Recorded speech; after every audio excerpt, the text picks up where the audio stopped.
বিশ্বাসঘাতক যে বিশ্বাসঘাতকতা করে, মানুষের বিশ্বাস নিয়ে খেলে, তার শাস্তি ইসলাম কি দিয়েছে, তার দুনিয়া এবং পরকালে কি শাস্তি সে ফেস করবে, এটা জানার দরকার যুবক ভাইয়ের আজ নাই। বিশ্বাস ভাঙ্গা, মানুষের সঙ্গে বিশ্বাসঘাতকতা করা বড় একটা অন্যায়, অনেক বড় একটা অপরাধ এটা। বাট এটা মানুষ করতে করতে এমন একটা ব্যাপার হয়ে গিয়েছে, এটা খুব ইজি হয়ে গেছে আমাদের সমাজে, ঠিক কিনা বলেন যুবক ভাইয়েরা? আমরা এটাকে কোনো অন্যায় মনে করি না। তবে হ্যাঁ, এই বিষয়ে কথা বলার আগে আমি ফার্স্ট অফ অল একটা প্রশ্নের উত্তর দিতে চাই। ছোট্ট একটা প্রশ্ন সবাই করে, ভেরি কমন কোয়েশ্চেন। প্রশ্নটা হচ্ছে যে আমি তো কাউকে ঠকাইনি, আমি ঠকলাম কেন? আমি তো কারো বিশ্বাস ভাঙি নাই, আমার মানুষ বিশ্বাস কেন ভাঙবে? আমি তো কারোর সঙ্গে প্রতারণা করি না, তাহলে মানুষ আমাকে কেন প্রতারণা করবে? প্রশ্ন আছে না নাই? মাথায় রাখবেন, এটা ছোট্ট একটা উত্তর দিচ্ছি, অলওয়েজ এটাকে মাথায় রাখবেন। যদি আপনি কাউকে না ঠকিয়ে নিজে ঠকে যান, যদি আপনি আপনার পুরো এন্টায়ার লাইফে কাউকে কষ্ট দেন নাই, কারো আঘাত করেন নাই, কারোর সঙ্গে আপনি প্রতারণার ফাঁদ কখনো পাতেন নাই, তবুও আপনি বারবার বিশ্বাসঘাতকতার শিকার হয়েছেন, বারবার মানুষ আপনার সঙ্গে বেইমানি করেছে, মাথায় রাখবেন এটা হচ্ছে আল্লাহ তাআলার পক্ষ থেকে একটা পরীক্ষা, একটা এক্সাম। আল্লাহ দেখতে চায় যে আমার বান্দা আমার দেওয়া পরীক্ষায় পাশ করে কি করে না। তাহলে যে ব্যক্তি কাউকে ধোঁকা না দিয়েও ধোঁকাবাজির শিকার হয়, যে ব্যক্তি কারোর সঙ্গে বেইমানি না করেও নিজে বেইমানির শিকার হয়, তাহলে বুঝতে হবে তাকে পরীক্ষা নিচ্ছে একজন। আওয়াজ দিয়ে বলেন তো তিনি কে? মাথায় রাখবেন, আল্লাহ যাকে ভালোবাসে বেশি, আল্লাহ তাকে পরীক্ষাও করে বেশি। সুবহানাল্লাহ পড়ুন সবাই। আর একটা ছোট্ট একটা পার্ট এই কথার, সেটা হচ্ছে যদি কারোর সাথে বিশ্বাসঘাতকতা হয়, বিশ্বাসঘাতকতা করার পরে আমি কাউকে ঠকিয়েছি বিধায় আমি ঠকেছি, আমি কারোর সঙ্গে প্রতারণা করেছি বিধায় আজকে প্রতারিত হয়েছে, এর মানে হচ্ছে এটা হচ্ছে আল্লাহ তাআলা পাপের শাস্তি দিচ্ছে, এটা আপনার জুলুমের বিচার হচ্ছে। অতএব দুই অবস্থাতেই আমরা ভরসা করব এক সত্তাকে। আওয়াজ দিয়ে বলেন তো তিনি কে? তবে সত্য কথা হচ্ছে যে প্রতারক যে হয়, চাই সে ছেলে হোক কিংবা মেয়ে হোক, তারা জীবনে কখনো তাদের পারিবারিক জীবনে সুখী হতে পারে না। কথা ঠিক কিনা বলেন যুবক ভাইয়েরা? মনে করেন ফর এক্সাম্পল, আমি সবাইকে বলছি কখনো একতরফা দোষ দিয়ে কথা বলা যাবে না। কখনো বলা যাবে না যে শুধু মেয়েরাই প্রতারক, বলা যাবে না। কখনো বলা যাবে না ছেলেরাই খুব বেশি প্রতারক, বলা যাবে না। তবে হ্যাঁ, আমি সবাইকে উইথ হাম্বল, বিনয়ের সাথে বলছি, আপনারা মেয়েদের সহজ সরল চেহারা দেখে বিশ্বাস করতে যাবেন না। সেই লেভেলের একটা বাস খেতে পারেন। এটা হতে পারে কি পারে না যুবক ভাইরা? উইথ ডিউ রেসপেক্ট বলছি, এটা মেয়েরাও স্বীকার করতে বাধ্য। কারণ মেয়েকে দেখে বোঝা বড় দায় যে সেই মেয়েটা আসলেই এক পুরুষকে ভালোবাসে, ঠিক কিনা বলেন? देख कर लगता है यार ये तो अभी कभी जन्नत से भाग के आई है दुनिया में, जन्नत का हूर है लेकिन दिल में क्या है ये हमें पता नहीं है मेरे दोस्त। এই জন্য বারবার বলি, যদি আপনি বিশ্বাসঘাতকতার শিকার না হতে চান, যদি আপনি নিজেকে ঠিক রাখতে চান, সহজে কাউকে ট্রাস্ট করবেন না, স্পেশালি কোনো মেয়েকে। আমি সব মেয়ের কথা বলছি না, বিশেষ কিছু মেয়েরা আছে যারা একই টাইমে দুই পুরুষ মেইনটেইন করতে পারে, যারা একই টাইমে দুই পুরুষে আসক্ত হতে পারে, যারা সম্পত্তি স্ট্যাটাস দেখলে লোভের ঠেলায় উল্টে পড়ে, এদেরকে আপনি চুল পরিমাণ বিশ্বাস করতে পারবেন না, ঠিক কিনা বলেন? আসুন আমি বলি আপনাদেরকে শাস্তিগুলো আসলে কি, শাস্তি আসলে কি হয়। যে প্রতারক, যে বিশ্বাসঘাতক, তার প্রথম শাস্তি হচ্ছে সে যদি মানুষের কাতারে পড়ে, সে যদি একজন মানুষ হয়, প্রকৃতপক্ষের মানুষ, তার ভেতরে সামান্য মনুষ্যত্ব বোধ থাকে, সে তার জীবনে শুধুমাত্র এই বিশ্বাসঘাতকতার যন্ত্রণায় সে কখনো সুখ খুঁজে পাবে না, ঠিক কিনা বলেন যুবক ভাই? আমি যদি কারো হক মেরে খাই, যদি আমার মাঝে ন্যূনতম হলেও ঈমান থাকে, আমার ভিতরে গিল্টি ফিলিংস কাজ করবে কি করবে না? প্রতারক কখনো তার মনের শান্তি খুঁজে পায় না যুবক ভাইরা, কখনো পায় না। আপনি দেখেন, যেই মেয়েটা, যেই ছেলেটা একটা মেয়ের জীবন নিয়ে খেলেছে, বিয়ের পরেও খেলেছে, বিয়ের আগেও খেলেছে, আপনি বলেন তো এই প্রতারক ছেলে যেখানেই যাক, ও কি ওর মনের সুখটা কোথাও খুঁজে পাবে? যেই মেয়েটা স্বামীর মন ভেঙে দিল পরপুরুষকে দিয়ে, এমন এমন কাজ করে স্বামীর পুরো বিশ্বাস, ভালোবাসা, মায়া, আসক্তি সব দূর করে ফেলো বিশ্বাসঘাতকতার মাধ্যমে, ও কি ওর পুরো পারিবারিক জীবনে, সাংসারিক জীবনে কখনো আর সুখের দেখা পাবে যুবক ভাইয়েরা?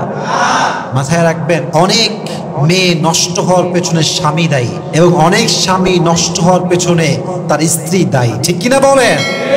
অনেক স্বামী চায় অনেক স্বামী দুনিয়াতে, অনেক হাজবেন্ড আছে, তারা চায় যে আমি আজীবন এক নারীতে আসক্ত থাকি, আমি একজনকে নিয়ে আজীবন থাকি, আমি একজনকে আজীবন ভালোবাসবো। বাট যখন তার সামনে তার স্ত্রীর চরিত্র প্রকাশ হয়, তার ব্যক্তিত্ব প্রকাশ হয়, তার অন্যায় প্রকাশ হয়, তার বিশ্বাসঘাতকতার নমুনা প্রকাশ হয়, তখন একজন সৎ যুবকও চরিত্রহীন হয়ে যায়, ঠিক কিনা বলেন? তার চরিত্র নষ্ট হয়ে যায় শুধুমাত্র মেয়েটার জন্য। অতএব মাঝে মাঝে বিশ্বাসঘাতক ব্যক্তির জন্য অন্য ব্যক্তির জীবনটা নষ্ট হয়ে যায়। তো তার মাঝে নিম্নতম যদি কোনো রকম মানে ন্যূনতম ঈমান থাকে, মনুষ্যত্ববোধ থাকে, সে তার জীবনে কখনো সুখ খুঁজে পায়। আল্লাহ আমাদের সবাইকে বোঝার তৌফিক দান করুন, সকলেই মন করে পড়া আমিন। 2 নাম্বার, বিশ্বাসঘাতক যে হয় তার সেকেন্ড পানিশমেন্ট, আমি কিন্তু দুনিয়া নিয়ে বলছি, এখন আখিরাতে আমি যাই নাই, এগুলো দুনিয়ার শাস্তি। 1 নাম্বার, মনের সুখ কেড়ে নেয় একজন, তিনি কে? 2 নাম্বার শাস্তি বড্ড মারাত্মক। দেখেন, যে বিশ্বাসঘাতক হয়, যার সঙ্গে সে বিশ্বাসঘাতকতা করেছে, সে আর কখনো ওই ব্যক্তির চোখের দিকে চোখ রেখে কথা বলতে পারে না, মাথা উঁচু করে দাঁড়াতে পারে না, সে তার অধিকারটা প্রকাশ করতে পারে না, কারণ সে জানে যে সে প্রতারণা করেছে। আর প্রতারক কখনো তার মাথা উঁচু করে সম্মানের সঙ্গে বাঁচতে পারে না, ঠিক কিনা বলেন? বড় একটা শাস্তি। আমি যদি কোনো মানুষকে অনেক বেশি ভালোবাসি, মন থেকে ভালোবাসি, তাকে ছাড়া আমার জীবনটা লাইক অন্ধ, আমি দেখতেই পারবো না, তাকে ছাড়া আমার জীবনটা একদম অচল।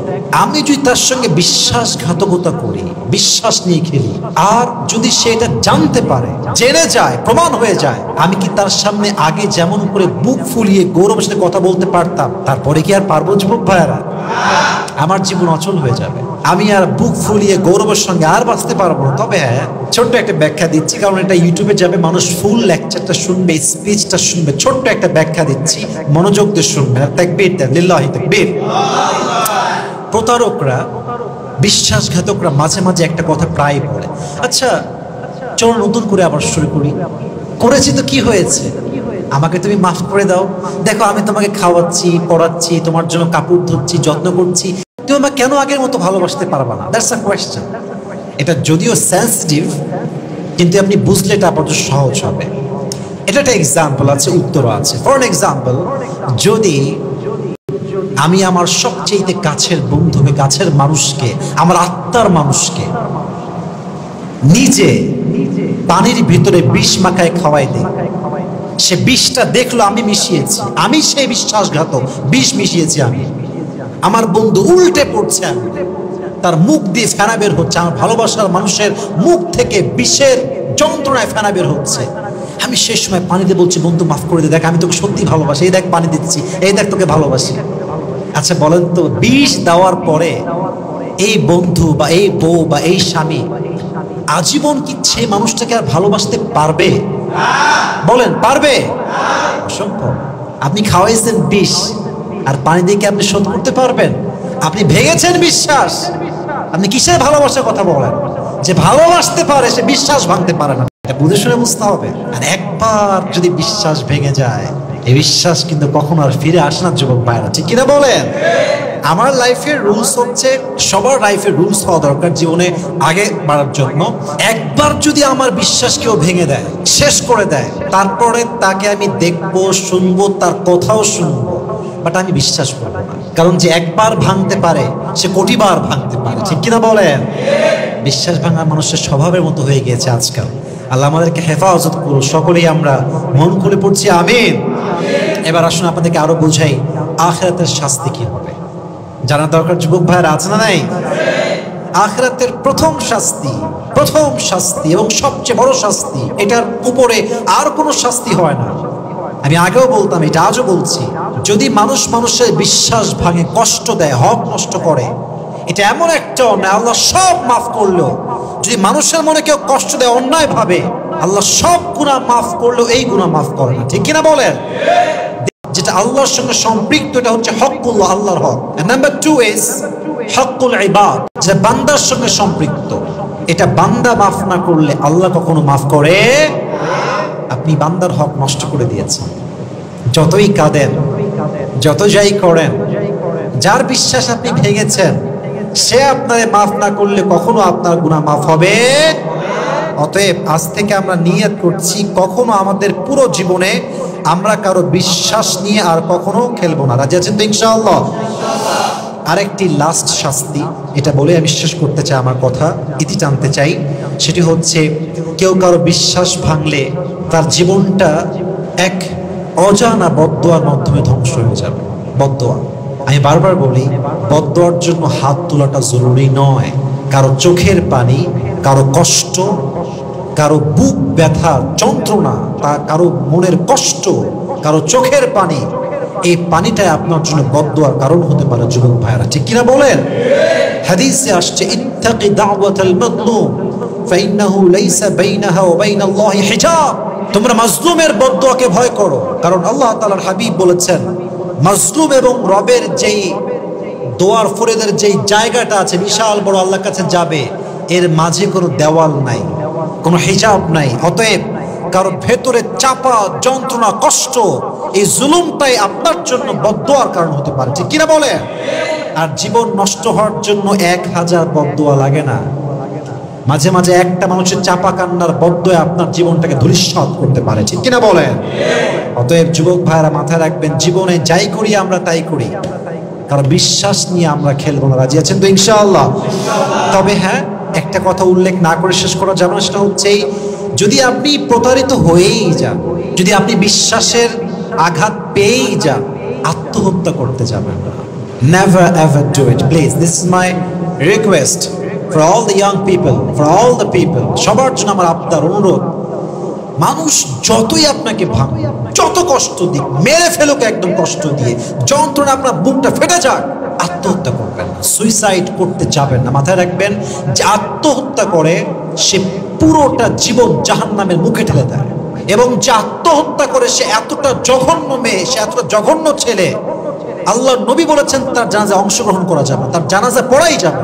তার জানাজা হবে একদম ছোট্ট জানাজা, এলাকার একদম নিম্নমানের একজন মুয়াজ্জিন বা একদম বেশি শিক্ষিত যে নয়, নিম্নমানের একজন ব্যক্তি তার জানাজা পড়াবে। এলাকার কয়েকজন গণ্যমান্য যারা নয়, তারা যাবে, কোনো মতে জানাজা পড়ে দাফন করে দেবে। তার লাশের দাম 2 পয়সাও নাই।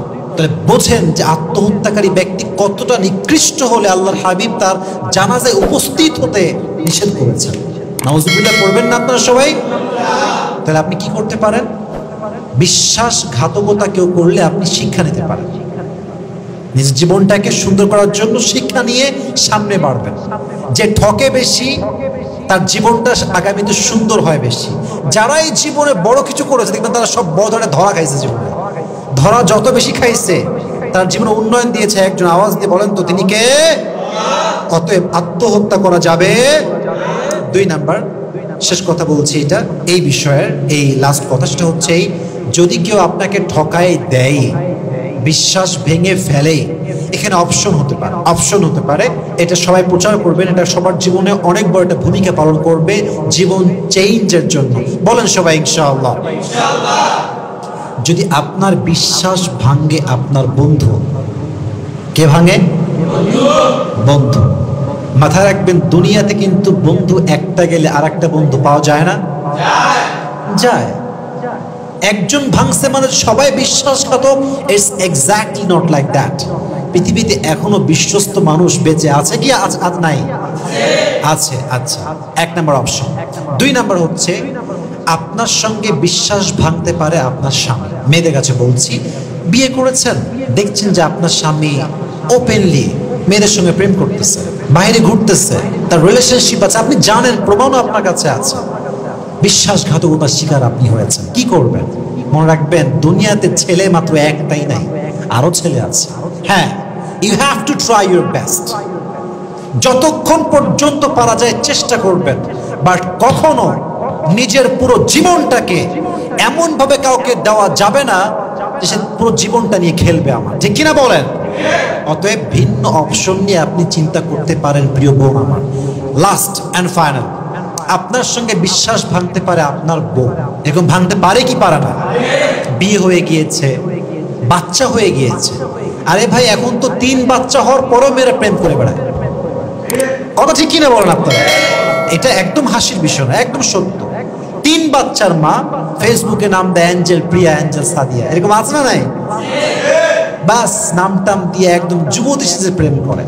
তো যদি আপনি দেখেন যে আপনার বউ প্রতারক, বিশ্বাসঘাতক, আপনার বিশ্বাস কিনে সে খেলেছে রীতিমতো একদম, আপনি দেখতে পাচ্ছেন, আপনার যে ভিডিও আছে, অডিও আছে, ছবি আছে, সব আছে, ভেঙে পড়বেন না। সেকেন্ড পার্ট নিয়ে ভাবেন। অর্থাৎ পার্টটা হচ্ছে দুনিয়াতে মেয়ে একটা না, আরো মেয়ে আছে না নাই? আল্লাহ হয়তো আপনাকে টেস্ট করছেন, আপনি কি করবেন? পরীক্ষা দিচ্ছে আল্লাহ আপনাকে। আপনি ট্রাই করেন অ্যাডজাস্ট করার জন্য, বাট যদি বুঝে ফেলেন যে এখানে আর বিশ্বাস আমার নাই, জীবনটাকে নষ্ট না করে আবার নতুন করে জীবন শুরু করতে হবে। রাজি আছেন তো ইনশাআল্লাহ? আল্লাহ আমাদের সবাইকে এই বিশ্বাসঘাতকতা থেকে হেফাজত করুন। সকলেই আমরা মন খুলে পড়ছি, আমিন।